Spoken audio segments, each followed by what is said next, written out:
Boa noite.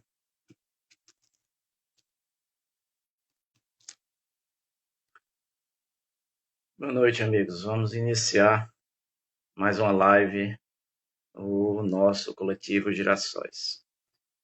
Só que me organizando aqui.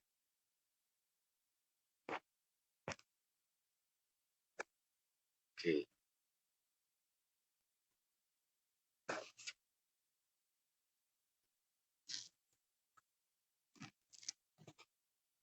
Hoje vamos ter mais uma conversa, das muitas conversas que são necessárias sobre os grandes temas da atualidade, né? Aguardar um pouco aqui. Vamos aguardar aqui a nossa amiga Mônica Rabelo entrar para iniciarmos. Boa noite a todos.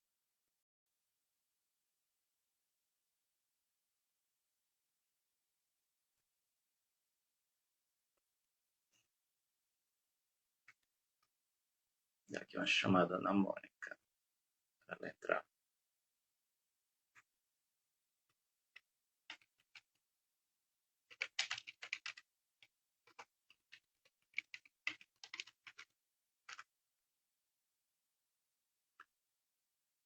Boa noite, Roberval.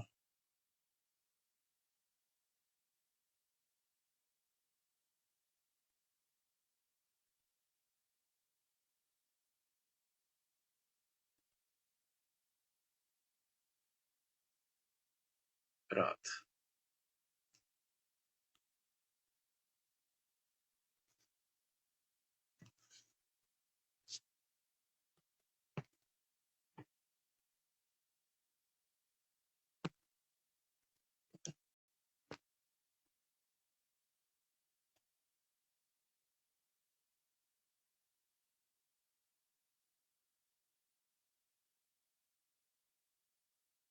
A Mônica já entrou. Vamos aqui.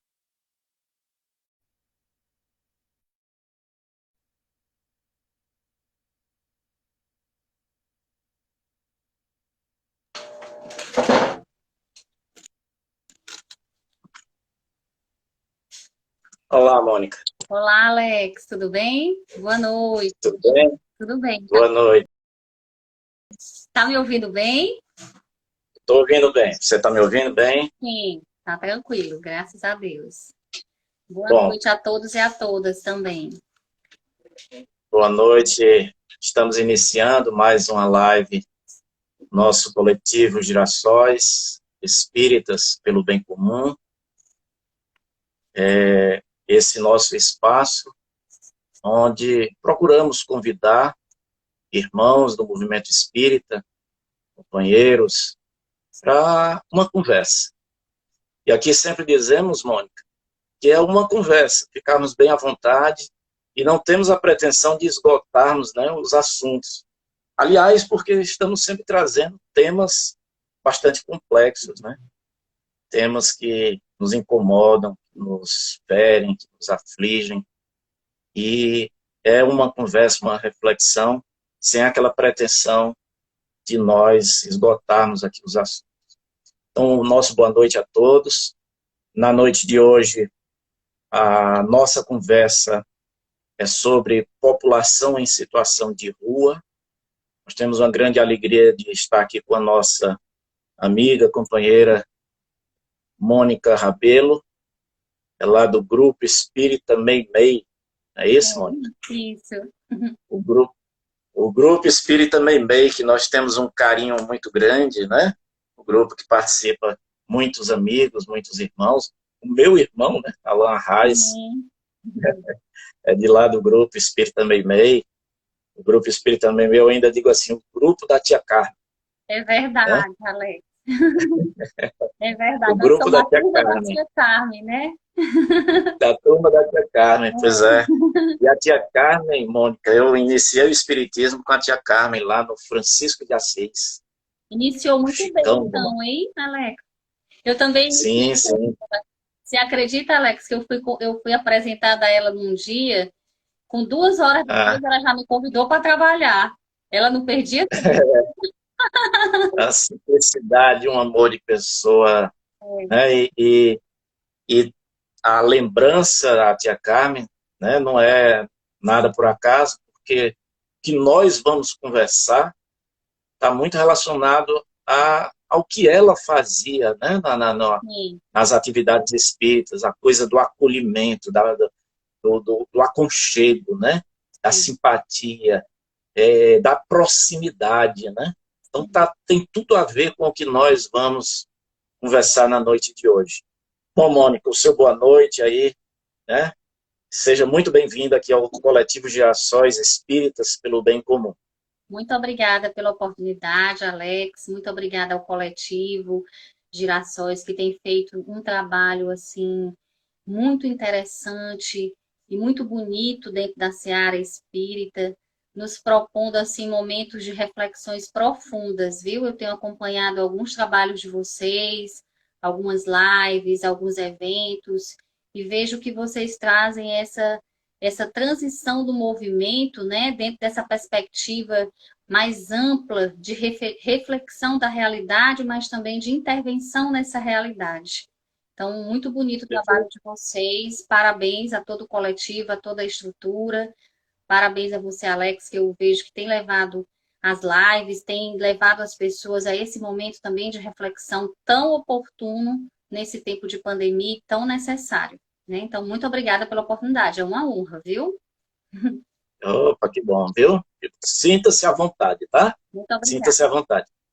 Mônica, esse espaço que a gente, no Coletivo de Gerações, a gente vem procurando fazer às terças-feiras, é sempre trazermos temas da nossa contemporaneidade, assuntos do nosso dia a dia, que nos afetam, né, que nos atingem, que é assim que nos causam sempre grandes questionamentos, né, em relação ao mundo em que nós vivemos, né? Somos espíritas e nós temos que encarar todos esses grandes temas, todos esses grandes dramas, né, da nossa sociedade, do nosso momento, com o olhar espírita, né? Então, é também um momento para a gente refletir todos esses grandes assuntos aí sobre também a ótica espírita, né? Somos espíritas e temos que estar mais presentes, né? Uma das grandes propostas do Coletivo Gerações, estamos mais presentes nessas discussões do mundo em que nós vivemos, para procurarmos encontrar as oportunidades de atuarmos para modificar o mundo que está aí, né?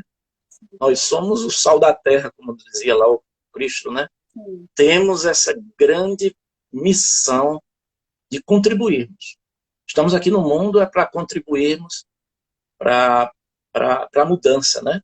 Não é somente para aquela coisa que as religiões sempre nos colocaram na cabeça, a coisa da salvação, né? Não estamos aqui simplesmente para nos salvarmos. Seria assim, uma coisa até egoística, né?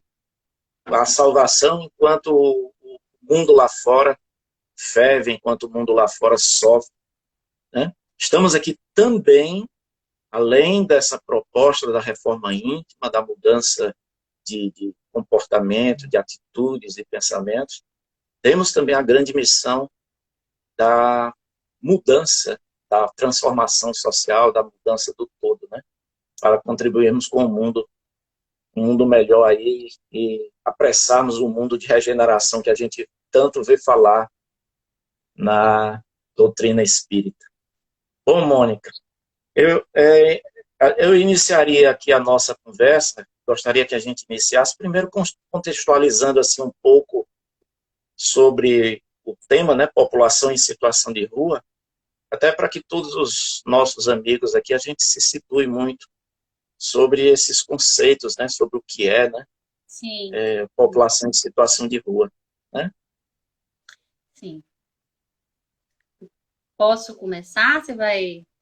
Pode sim, fica à vontade, viu? Assim, o que seria, assim, população em situação de rua, quais são, assim, esse público, né, que a gente, porque talvez na mente de muita gente, a gente ainda associa assim, é os mendigos, é os pedintes, né? Ainda com aquelas denominações antigas, aquelas colocações antigas. Mas é algo muito mais amplo, né? E, aliás, eu diria assim, né, hoje, isso que nós chamamos de população em situação de rua é algo que cresce, infelizmente, cresce nas grandes cidades, né? É. Cresce nas grandes cidades. Nós começamos, Alex, e mais uma vez sejam bem-vindos aí, todos os presentes aí a esse bate-papo, né? Estou me sentindo bem tranquila, bem em casa, viu, Alex? Muito obrigada aí pela recepção. Joia, legal. E é um tema que a gente vem, na verdade, vivenciando, né? Nós estamos há 3 anos lá no Grupo Espírita Meimei, trabalhando com a população em situação de rua. E aí já começa o conceito, né, pela própria terminologia, população em situação de rua. Isso implica dizer, né, que é um processo que tem um tempo, ou seja, é um chamado da sociedade para entender que aquelas pessoas que estão em situação de rua, elas não serão definitivamente moradores de rua. Então, em situação quer dizer que elas estão passando um tempo, que elas estão passando, né, por um momento difícil, um momento que a gente coloca dentro do contexto social como uma situação de extrema violação de direito, de extrema exclusão social, de extremo abandono social. Então, nós temos um dado que, infelizmente, de 2012 a 2020, nós temos um aumento de 140% das populações em situação de rua em todo o Brasil. E municípios com mais de 100 mil habitantes são municípios que têm a maior população em situação de rua, né? Então, isso prova o quê? Que a situação de rua, ela não é simplesmente, né, o mendigo, como você falou. Hoje, o perfil da pessoa de situação de rua, principalmente, nós temos muitos desempregados, muitas pessoas que, infelizmente, na pandemia, foram afetadas por a crise econômica, né? Nós vivemos uma crise econômica, uma crise humanitária, uma crise social, né? Exacerbada cada vez mais no aumento das pessoas em extrema pobreza. Nós temos um aumento considerável das pessoas em extrema pobreza nos últimos 2 anos no nosso país. Isso ocasiona o quê? Pessoas que tinham seu emprego, pessoas que tinham, inclusive, né, um emprego formal, né, nem um emprego informal, que tinham um emprego formal, foram, né, para as ruas por falta de condições mesmo de manutenção da sua moradia. Muitos são advindos, né? Qual é a situação dessas pessoas? São pessoas que viviam muitas vezes do aluguel, e que voltam às ruas por não ter condição de honrar com esse aluguel, por não ter condição de honrar com as condições básicas e fisiológicas de sobrevivência. Né? É uma situação extremamente difícil. Então, hoje, no perfil das pessoas de rua, nós temos muitos desempregados, muitos trabalhadores informais, muitos vendedores ambulantes. Hoje, esse crescente número vem do perfil, né, desse público. Onde nós temos mais moradores de rua hoje, moradores em situação de rua. No Sudeste, nós temos 56,2% deste público, da população em situação de rua. E depois, em segundo lugar, o Nordeste, com 17,2% deste público. Né? E, por fim, o Sul, com 15,1%. Então, nós temos aqui essas 3 regiões do país, né, com maior índice de pessoas em situação de rua, o que requer de nós uma reflexão profunda enquanto sociedade, como nós estamos nos organizando e porque nós tivemos um aumento exacerbado de 140% de pessoas em situação de rua. É muito interessante você estar colocando esse perfil, né? Esse perfil dessa população, porque a visão preconceituosa ainda de uma boa parte da nossa sociedade faz assim a gente ouvir às vezes aquelas tristes colocações, né? Ah, são os drogados, é o pessoal da Cracolândia, é o pessoal que não quer trabalhar, né? Essa visão assim preconceituosa e pequena, né? De uma situação que é muito complexa, muito grave. E ouvindo você colocar, né, que a, ali se encontram pessoas desempregadas, ali se encontram ambulantes, né? Ambulantes. Não é aquela pessoa que é o viciado, né? Não é aquela pessoa que está ainda na prostituição. São pessoas que têm família, são pessoas que têm uma ocupação, são sim, pessoas que têm um potencial, mas que por conta da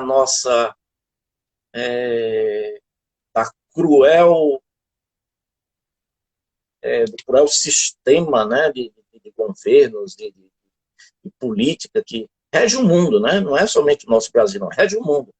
Porque a gente vê também esse mesmo perfil nos outros países. Os sim, Estados Unidos, que é o país mais rico do mundo, há populações em situação de rua com esse perfil aí de desempregados, sim. de pessoas que perderam por algum motivo, né, a sua ocupação e hoje não tem como se manter. Então é um reflexo da crueldade, né, do nosso sistema político, do nosso sistema de governo, né, da nossa sociedade. Né? Então é muito interessante para que a gente possa já ir varrendo da nossa mente, dos nossos pensamentos, né? Às vezes esse preconceito, né? Essa visão tão cruel que às vezes a gente tem, né? Em relação a essas pessoas. Né? Muito E, interessante, né?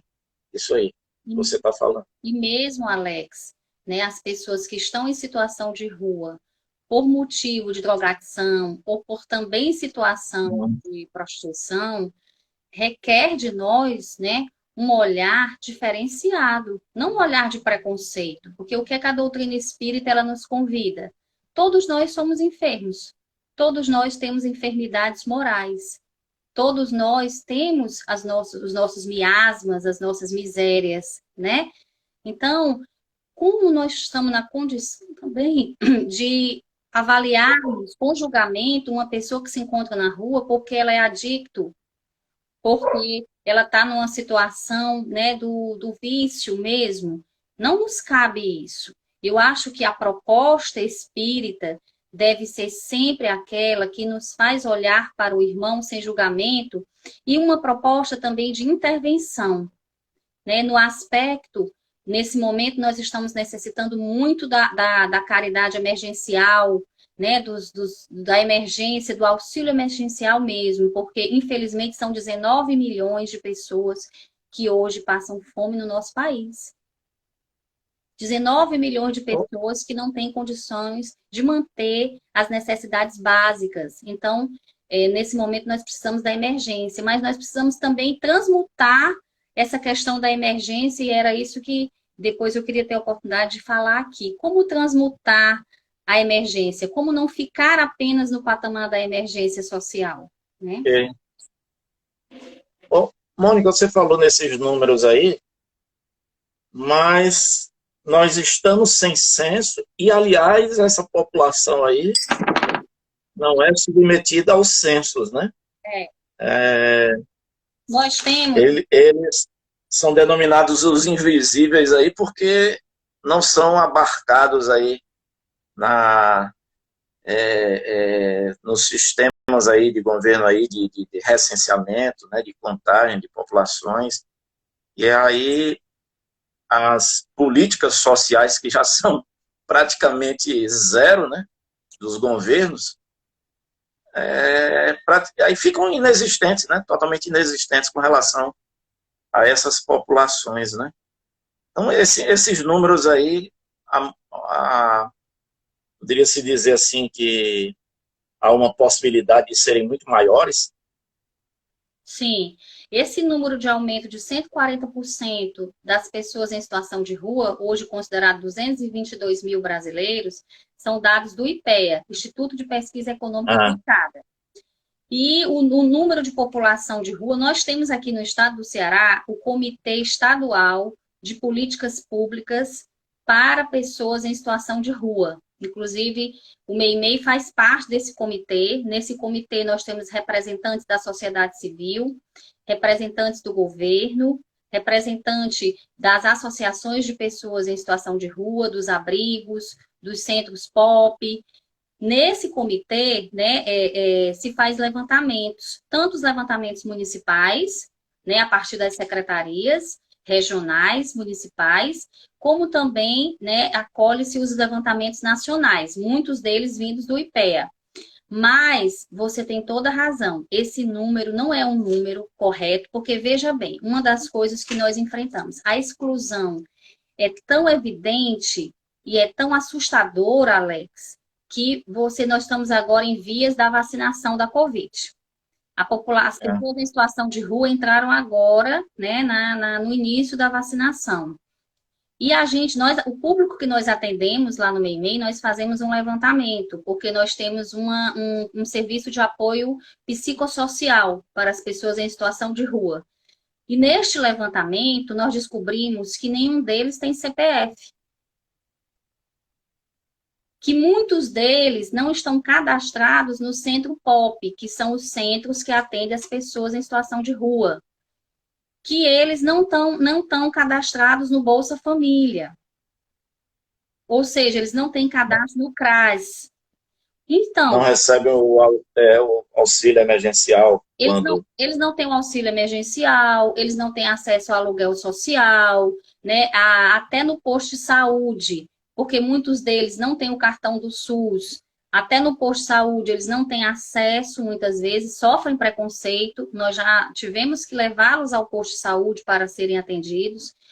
Mas o número é bem maior. Então, nós estamos aqui, através do Comitê Estadual de Políticas Públicas para Pessoas em Situação de Rua, fazendo um trabalho nesse momento, trabalho hercúleo, de fazer o cadastro dessas pessoas, e através do Caminhão do Cidadão, que é da Secretaria de Proteção Social, estamos fazendo um movimento para que esses documentos sejam retirados de emergência e eles possam ter acesso à vacinação, porque sem a documentação eles não vão ter acesso. Ou seja, mais uma forma excludente de tratar as pessoas em situação de rua, né? Então, nós estamos aí correndo, todas as instituições, e aqui eu aproveito o espaço para divulgar todas as instituições que desejem, né, que trabalham com pessoas em situação de rua e que desejem cadastrar essas pessoas para receberem a vacina, depois podem até entrar em contato comigo no privado, que eu passo as informações de como proceder para poder essas pessoas serem cadastradas e terem acesso à vacina. Maravilha.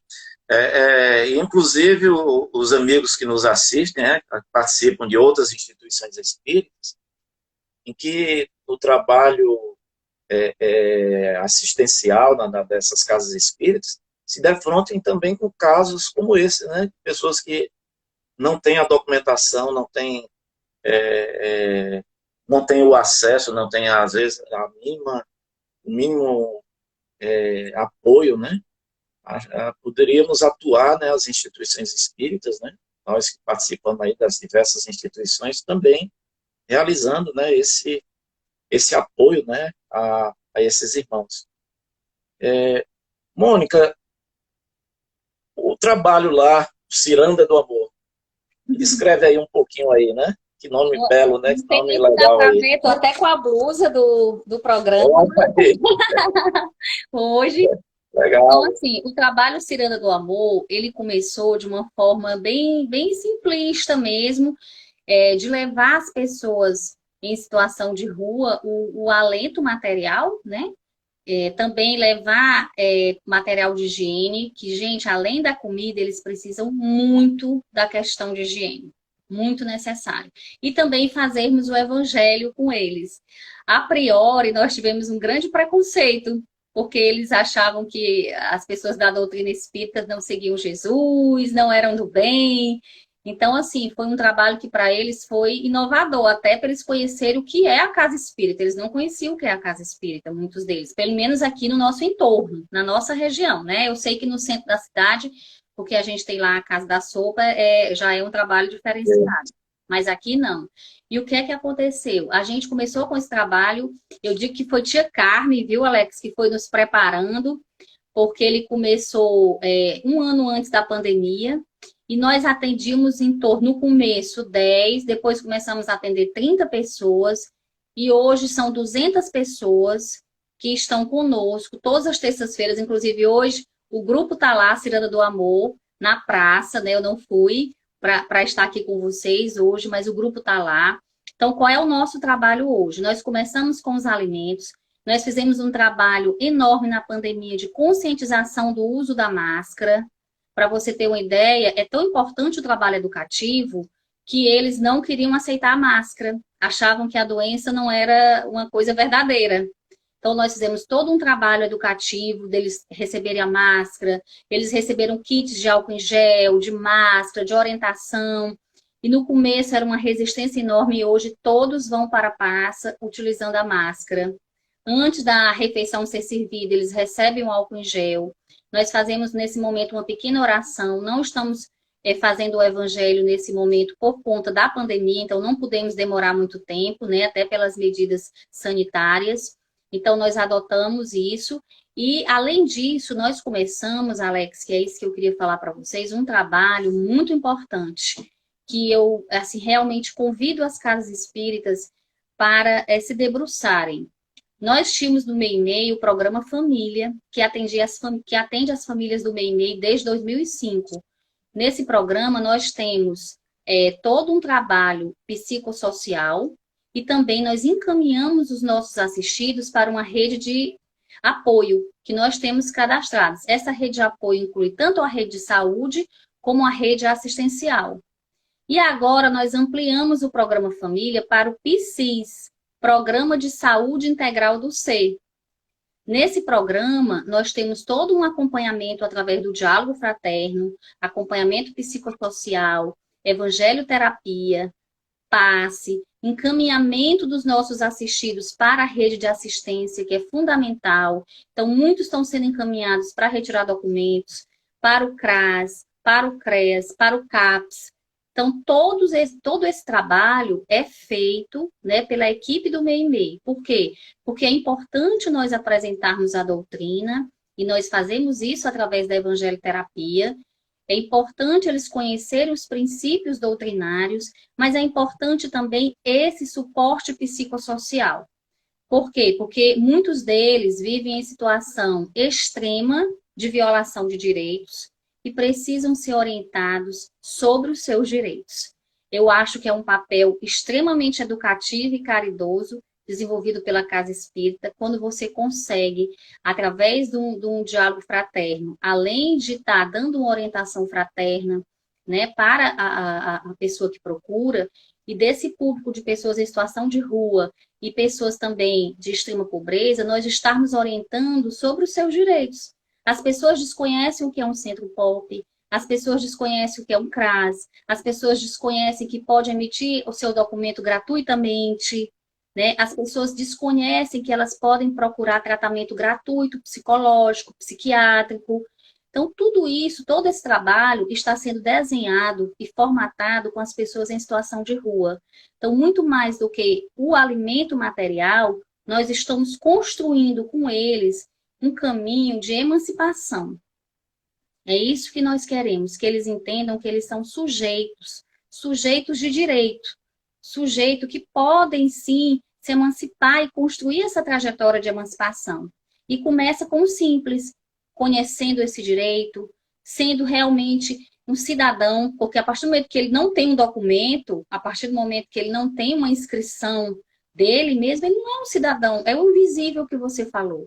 Ele é um cidadão no sentido da palavra, mas no sentido da plenitude do direito, ele não é, porque ele não tem acesso a um direito. Né? Então, é esse trabalho que nós estamos agora desenvolvendo com as pessoas em situação de rua. Muitos estão sendo encaminhados para o CAPS, muitos estão sendo encaminhados para o Centro POP, para a documentação, e alguns já foram encaminhados para o aluguel social. Então, esse trabalho é importantíssimo ser desempenhado, né, em todas as instituições, e aqui nós estamos nos referindo à Casa Espírita. É muito importante a Casa Espírita abraçar essa seara, né, porque é um público que nós geralmente não cuidamos, que nós geralmente não atendemos, mas que a pandemia nos mostrou com muita crueldade essa face, né, das pessoas em situação de rua, que nós, infelizmente, não víamos com tanto zelo, né, com tanto cuidado como deveríamos. Legal. Muito, muito, muito bom. O nosso amigo aqui, Roberval Holanda, né? Ai, Que Roberval. é, Boa noite, mandando um alô aqui para Roberval. você. E ele fazendo aqui a colocação, né? Exatamente ressaltando a importância desse trabalho educativo, né? Do Ciranda de Amor, né? E isso fica assim um recado para todos nós espíritas, Mônica, nos nossos trabalhos, nas nossas instituições espíritas, para tentarmos sempre prezar por esse aspecto também, né? Esse aspecto aí da, da, do esclarecimento, né? Do apoio, e mostrar a cada um dos nossos chamados assistidos, né? Os seus direitos, né? Que eles podem, devem, né? Ir atrás e podem conseguir, né? Para não ficar simplesmente na entrega dos alimentos, que é importante nesse momento, é importante. O alimento nesse momento é algo urgente, né? É aquele trabalho de que a fome não aguarda, a fome não espera, e a fome hoje está realmente aumentando, né? Aumentando o número de pessoas com fome, infelizmente, aumenta muito na nossa atualidade. Na nossa casa espírita, no Alvorecer, nós, a cada mês, nós estamos tendo que entregar uma quantidade maior de cesta. Estamos tentando buscar, né, o apoio dos amigos e tudo, porque cada, cada mês aparecem mais pessoas. Né? Então, eu acho que isso é uma realidade em todas as instituições. Então, mais temos também que buscar essa dimensão do trabalho aí que você coloca, que é fundamental.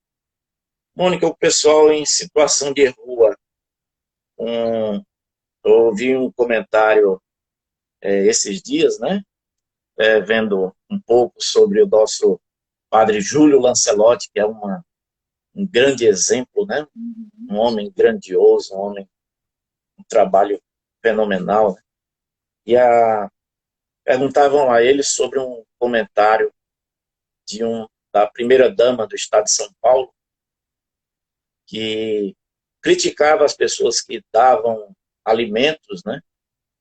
Às pessoas em situação de rua, porque ela deu a triste declaração dizendo que assim fazia essas pessoas se acostumarem na rua.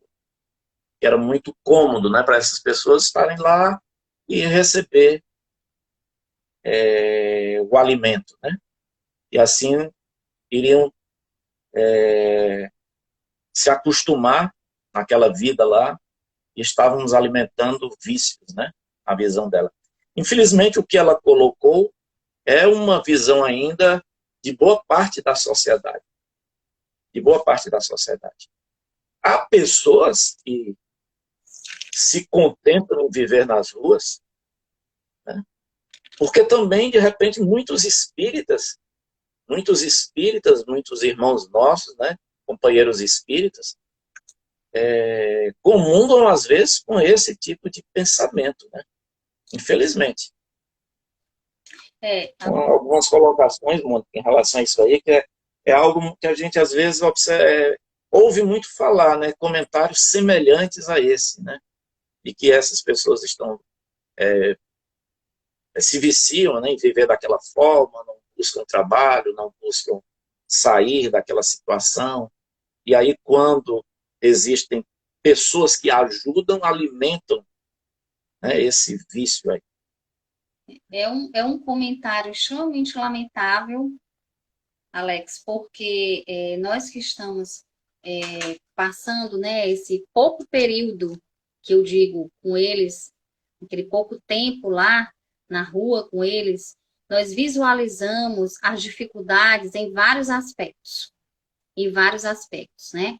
Seja na dificuldade, a pandemia, ela vem exacerbar isso, essa dificuldade do acesso básico, do acesso fisiológico que nós temos, que é do acesso à higiene, né? A dificuldade de encontrar um local seguro para dormir, então muitos deles passam por situação de violência extrema na rua, né? São muitas vezes vítimas de violência. Temos ainda a situação do abandono, eles têm um sentimento de abandono, é um sentimento assim, muito profundo isso, é como se eles não sentissem que eles podem algo na sociedade, que na verdade eles já esqueceram de todo o potencial, de todas as virtudes, e esqueceram às vezes até que são filhos de Deus. Então é um equívoco esse pensamento, porque as pessoas em situação de rua, elas não estão ali simplesmente porque elas gostam de estar na rua, ou estão ali porque elas realmente a opção que elas escolheram, como temos até alguns termos equivocados, né, que são os vagabundos da rua. Eu fico assim bem chateada quando eu vejo esse tipo de termo assim, que é inapropriado, porque todos eles passam por uma situação difícil de contexto familiar. Não tem uma pessoa que esteja na rua que não passou um processo difícil de contexto familiar. Esse contexto familiar, né, muitas vezes o levou ao adoecimento físico, ao adoecimento psicológico, né? E aí levou àquela situação. Claro que na lei, no Espiritismo, nós conhecemos muito bem as provas e expiações, nós conhecemos muito bem a lei de causa e efeito. Mas isso não pode ser uma bengala para o espírita, porque o Evangelho segundo o Espiritismo, ele nos convida a nós exercitarmos a fraternidade, nos colocando que nós nos devemos uns aos outros. É a mensagem do Cristo. Então, as pessoas que estão em situação de rua, elas vivem um contexto familiar de abandono. É uma verdadeira crise humanitária, é um verdadeiro câncer social a situação do abandono. Então, muitas vezes, elas não têm a quem recorrer, Alex. E, infelizmente, nós temos os abrigos sociais que muitas vezes não estão em condições adequadas para receber as pessoas em situação de rua. Ainda tem essa problemática. Nós temos vários problemas sérios nos abrigos sociais. Claro que é melhor a pessoa estar no abrigo do que estar na rua, sim, mas não é a mesma coisa, porque muitas vezes falta ali naquele abrigo o apoio psicossocial, falta a condição de trabalhar aquela pessoa em situação de rua para que ela possa transmutar, ou seja, ela precisa de várias políticas públicas, política de educação, política de saúde, apoio psicossocial, e isso leva um tempo. Um equívoco muito grande também que eu percebo no julgamento errôneo das pessoas, é as pessoas acharem, eu ofereci um emprego para essa pessoa e ela não quis. Eu escuto muito isso. Veja bem, muitas pessoas em situação de rua não estão em condição psiquiátrica de trabalhar. Elas precisam ser cuidadas a priori. Elas precisam ser tratadas, elas precisam de toda uma assistência de saúde, uma assistência psicológica, uma assistência emocional. Elas precisam que seja construído um plano de vida para essas pessoas.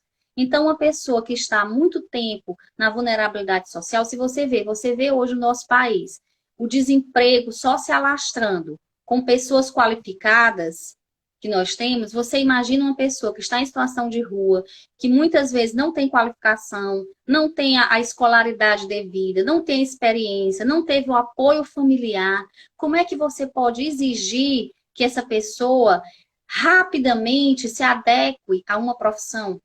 É impossível isso. Então, até como assistente social, eu entendo que a gente precisa construir uma trajetória de emancipação para essas pessoas. Olha, construir uma trajetória, construir uma caminhada. Não é só institucionalizar a pessoa, é construir essa caminhada. Então, elas estão ali por um processo de contexto socioemocional, familiar, de território, de abandono. E se você parar para ouvir a história de vida dessas pessoas, você fica pensando e refletindo como é que elas chegaram até ali e como é que elas continuam, inclusive, ainda encarnadas, com tantas dificuldades em todos os aspectos que elas passam. Então, eu vejo que nós, todos nós, né, da sociedade, temos uma responsabilidade com essas pessoas. Claro que primeiro é o Estado tem a responsabilidade maior, porque na Constituição está assegurada a Seguridade Social, que todas as pessoas têm né? direito à educação, à saúde, eu acho a alimentação, ao trabalho, à moradia, ao lazer, à segurança, à previdência social, à proteção à maternidade, à infância, à assistência aos desamparados na forma desta Constituição. Então, a Constituição Federal, ela traz isso, né? A Seguridade Social, mas o que a gente vê na prática, isso aqui como dever do Estado, mas o que a gente vê na prática não é isso. Nós vivemos hoje uma completa fragmentação dos equipamentos de assistência social que atendem essas pessoas. Se você visitar os equipamentos sociais, tem equipamento social que até energia tá. Então, assim, é difícil você tem uma política já de assistência social, mas essa política ainda é seletiva, ela não chega a todos. Então, é preciso que a gente repense isso. E nós, enquanto sociedade, temos um papel fundamental, porque nós somos responsáveis pelo controle social, né? Então, é um convite nessa pandemia muito profundo de nós repensarmos qual é o nosso papel enquanto espírita, enquanto cidadão, frente a essa realidade desumana que passam nossos irmãos em situação de rua. Você falando, Mônica, essa questão aí dos dramas, né? Dos dramas pessoais que, se fôssemos conversar com cada um, né, dessas pessoas, veríamos dramas muito particulares de cada um, né?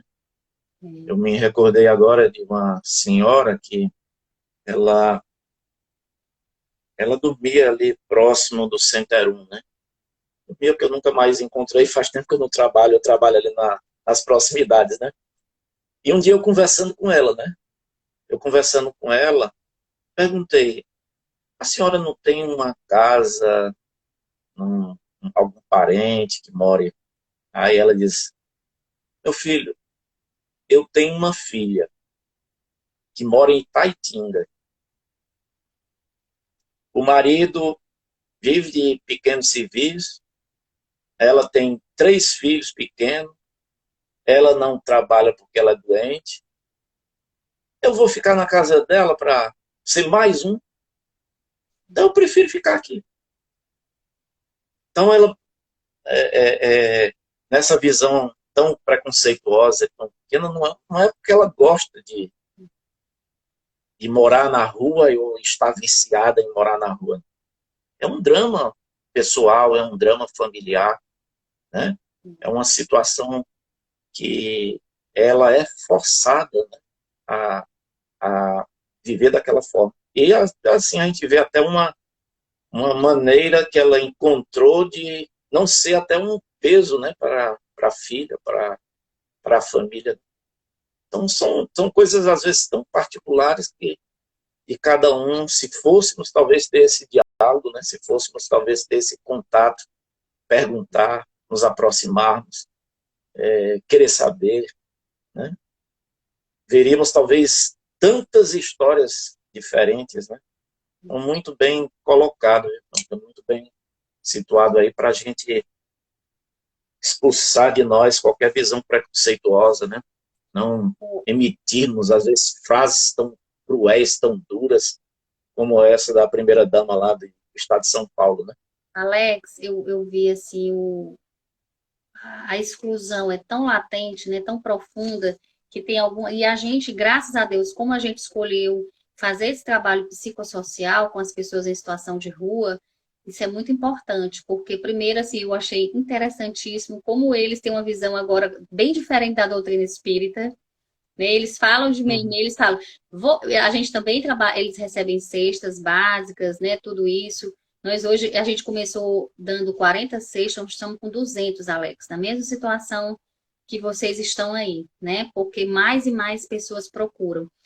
E eles falam, nós vamos por meio e meio receber a cesta. Eles se sentem tão incluídos, né? E lá, né, a gente trata, acolhe com todo amor, como você disse, você falou da tia Carmen, eu me emocionei, que tia Carmen não tinha uma pessoa que procurasse tia Carmen, que ela não atendesse com desvelado amor, com atenção, com carinho, né? E assim a gente vai, e a gente percebe, muitas vezes eles dizem assim, a gente espera a semana toda para terça-feira chegar, porque a gente vê o sorriso de vocês, a gente vê que vocês acolhem com amor, isso é importante também.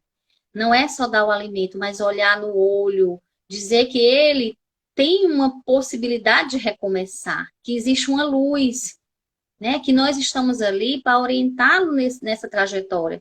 E teve um deles que eu perguntei assim: qual foi a sua data de nascimento? Ele disse assim: eu não sei. Qual o nome da sua mãe? Esqueci.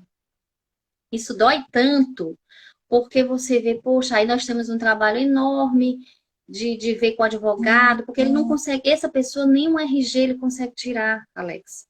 Porque ele não sabe o cartório, se ele foi registrado em cartório, se qual foi a data que ele nasceu, qual é o nome da mãe dele, ele só sabe o primeiro nome, ele não tem certeza, porque ele foi abandonado com 9 anos e ele não lembra mais. Então, assim, são histórias que realmente doem profundamente, né? E que a gente deve olhar para isso e dizer, poxa, qual o nosso papel dentro dessa realidade?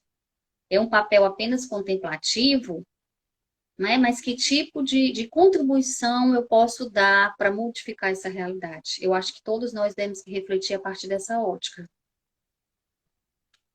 Sim, assim, é uma grande reflexão.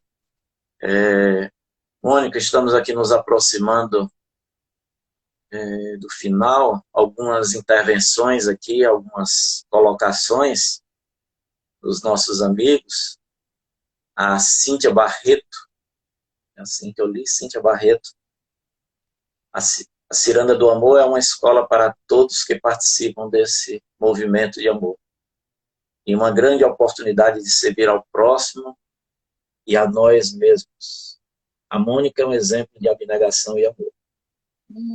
A Cíntia colocou. A Cíntia começou a Como, ciranda, viu? Beijo para a Cíntia, viu? A grande né? trabalhadora da ciranda. Oh, maravilha, parabéns, Cíntia. E obrigado aí pela presença, né? A Silvia, nossa irmã lá do Grupo Espírita Alvorecer, né? Boa noite, Silvia. Ela coloca assim, a irmã Dulce ajudava todos sem olhar a quem, né? Talvez em referência àquilo que nós colocamos aqui, você colocou, né? Mesmo que seja um drogado, mesmo que seja alguém na prostituição, temos que tratar da mesma forma, né? Temos que acolher, temos que conversar, temos que nos aproximarmos, temos que... Ali está um irmão nosso. Não temos que tratar diferente de forma nenhuma, né? Então, exatamente, Silvia. Temos que nos mirar nesses grandes exemplos de humanidade, de bondade. Aliás, o padre Júlio Lancelotti, que eu citei aqui, ele diz assim que fraternidade, compaixão, bondade, essas grandes virtudes, né? Não são dimensões simplesmente religiosas, não, da religião, não. Dimensões da humanidade, né? Se temos um pingo de humanidade em nós, se temos isso em nós, vamos ter, né? Vamos ter essas virtudes aí. E aí ele não cansa de citar que é muito auxiliado por ateus, por pessoas de diferentes credos, né? Então, temos que despertar cada vez mais em nós, né, essas grandes virtudes aí, que é a essência do Evangelho. A essência do Evangelho de Jesus é exatamente isso aí. Quem é meu próximo? A, a ideia do próximo colocada por Jesus, né? E tão ressaltada na doutrina espírita, né? Quando o Evangelho segundo o Espiritismo é a tradução, né, dessa essência dos ensinamentos de Jesus, nos remetem exatamente a a essas grandes propostas de encararmos e olharmos o nosso semelhante sem nenhum tipo de preconceito, sem nenhum tipo de maldade, sem nenhum tipo de diferença, né? Mônica, muito obrigado, viu? Deixamos aqui esse espaço aqui para as suas colocações finais, né? Acho que foi um bate-papo assim bem legal, acho que nos desperta muitas coisas boas, né? Nós da doutrina espírita, nos nossos grupos espíritas, precisamos melhorar muito, né, os nossos trabalhos nesse sentido aí, deixarmos de ser simplesmente grupos de estudo, Sim. e sermos também grupos que atuem, né, nas nossas comunidades.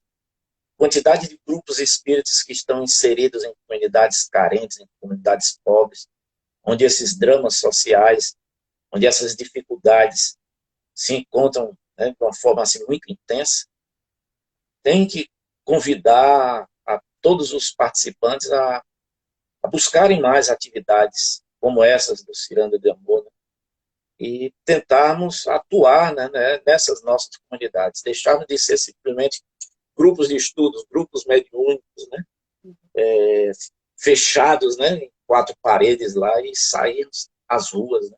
Eu acho que é um grande exemplo aí que você nos passou na descrição do trabalho, nas colocações que você fez aí sobre o trabalho do Grupo Espírita Meimei, para despertar em todos nós aí essa necessidade. Né. Então, deixo com você aí a, as suas colocações finais, né, e o nosso agradecimento, viu, por esse espaço aí, tá bom? Queria agradecer a você, a todo o coletivo Girassóis pela oportunidade de estar falando. É um assunto que mexe muito comigo, que me mobiliza muito mesmo. Nós temos assim um grupo muito lindo na Ciranda do Amor, pessoas realmente que praticam o amor desinteressado. O amor desinteressado é aquele que não quer nada em troca. É simplesmente olhar para o outro como todos nós devemos olhar. O olhar de irmandade, de fraternidade, de família universal que Jesus também não nos falou, nos exemplificou, né, Alex? Porque Jesus, Judas até criticava Jesus porque dizia: Jesus, o teu público são os transeuntes, os mazelados, os deficientes, os com hanseníase. Aí Jesus vai e diz: eu não vim para os sãos, eu vim para os doentes. Né? Então, esse é o pensamento de Jesus. E doentes somos todos nós. Nós podemos estar numa condição econômica mais favorecida, mas nós temos mazelas morais até mais profundas do que as pessoas em situação de rua. Então, nós estamos no mesmo patamar. E nós devemos sempre olhar, né, para a possibilidade de sermos a mão que se estende, e não a boca que fere, a boca que julga, a boca que tem preconceito, né? Mas sermos sempre a mão que acolhe, o sorriso que nutre tanto. Vocês não imaginam como um sorriso faz a diferença para as pessoas, né, em situação de rua, e como elas começam a confiar em você e começam a perceber que é possível, sim, construir uma nova realidade. E nós somos responsáveis a construir essa nova realidade. O Livro dos Espíritas, na questão 806, o Kardec vem perguntar: a desigualdade das condições sociais é uma lei natural? E os espíritos respondem: não, é obra do homem, não de Deus. Se é obra do homem a desigualdade social, compete a nós, trabalhadores da seara do Cristo, sermos instrumentos de transformação social. Ou seja, nós temos o dever moral de minimizarmos as desigualdades. Nós temos o dever moral de sermos realmente o auxílio. E uma forma concreta dessa é evidenciando para as pessoas os seus direitos. E lembrando que elas têm, sim, o direito à dignidade, à cidadania, né? Porque todos nós somos iguais, filhos de Deus, sem nenhum privilégio e nenhuma distinção diante do Pai. Então, o convite é esse. Nós estamos formando, Alex, uma rede espírita de promoção social. Depois eu posso te passar o contato para o teu centro espírita passar. Está em consonância com a FEEC, né? Nós já temos 15 casas espíritas nessa rede de promoção social. O nosso objetivo é levarmos para as casas espíritas a ampliação do trabalho social, mas dentro dessa perspectiva também do direito, e não só na perspectiva do assistencialismo, né? Mas a gente levar isso para as casas espíritas, nos Ótimo. organizarmos enquanto casas espíritas para o trabalho de promoção social. O MEI-MEI já é reconhecido no CMAS, que é o Conselho Municipal de Assistência Social. Os nossos trabalhos sociais já têm reconhecimento do Conselho, ou seja, já está na Política Nacional de Assistência Social. Então, é importante que esse caminhar seja para todas as casas espíritas, né? Que a gente possa realmente, nessa nova perspectiva, unirmos os nossos esforços e entrarmos na fase de renovação social prevista por Kardec na Revista Espírita. E só é possível se estivermos juntos. Então, o convite fica aqui para que nós formemos uma ciranda do amor maior, Alex. Né? Uma ciranda do amor maior e nós termos realmente um mundo fraterno. Muito obrigada a você, a todos que ouviram, a paciência, né? E parabéns pelo trabalho de vocês. Beleza. Boa noite a todos. Até a nossa próxima conversa do nosso coletivo Girassóis Espíritas pelo Bem Comum. Muito obrigado a todos. Até mais.